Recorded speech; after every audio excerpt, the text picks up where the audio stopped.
আসসালামু আলাইকুম, welcome everyone to my channel online English home tutor. আজকে আমরা শিখব গুরুত্বপূর্ণ কিছু ফ্রেজ অ্যান্ড আইডিয়মস, যেগুলো আমাদের শেখা খুবই প্রয়োজন। এগুলো শিখতে পারলে আমরা ফ্রি হ্যান্ডে লিখতে পারবো এবং খুব সহজে মনের ভাব অন্যের কাছে প্রকাশ করতে পারবো। যে যত বেশি ফ্রেজ অ্যান্ড আইডিয়মস জানবে, তত তার ইংলিশ দখলে থাকবে। তো আমরা আজকে জেনে নিই কিছু গুরুত্বপূর্ণ phrase and idioms. Number 1, 10 to 1 এর অর্থ হচ্ছে খুব সম্ভবত।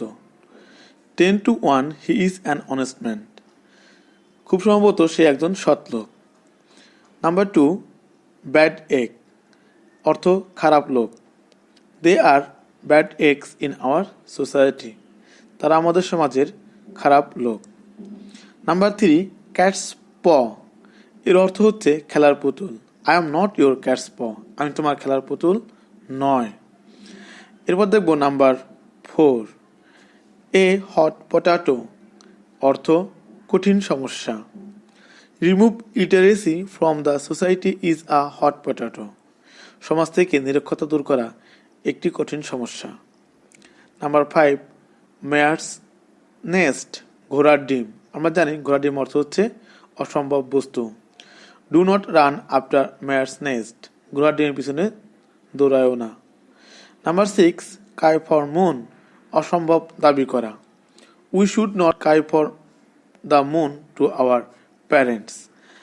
আমাদের পিতামাতার কাছে অসম্ভব দাবি করা উচিত নয়। নাম্বার 7, ডার্টি মানি অবৈধ টাকা অথবা অসৎ টাকা। I have no dirty money. আমার কাছে কোনো অবৈধ টাকা নেই, because I am an honest man. Okay, এরপর দেখব 8, স্লো কোচ অপদার্থ। He is a slow coach in our village.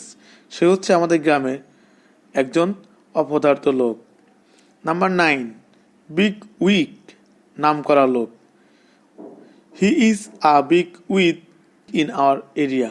তিনি হচ্ছেন আমাদের এই এলাকার একজন নাম করা লোক।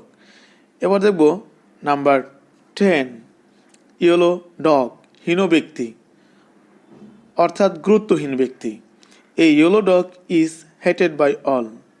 হীন ব্যক্তিকে সবাই ঘৃণা করে। টক বিগ বড় বড় কথা বলা। টোক বিগ অর্থ হচ্ছে বড় বড় কথা বলা। ডন্ট টোক বিগ বড় বড় কথা বলো না। মেক মেস জগা খিচুড়ি করা। Don't make a mace of everything সব কিছুতে জগা খিচুড়ি করো না। সো আজকে এই ছিল আমাদের ফ্রেজ অ্যান্ড আইডিয়মস, যেগুলো আমাদের জানা আবশ্যক। এরপরে আমরা আরও গুরুত্বপূর্ণ ফ্রেজ অ্যান্ড আইডিয়মস নিয়ে হাজির হব। তো সবাই ভালো থাকবেন। আল্লাহ হাফেজ। Tell me pretty lies, look me in the face, tell me that you love me, even if it's fake.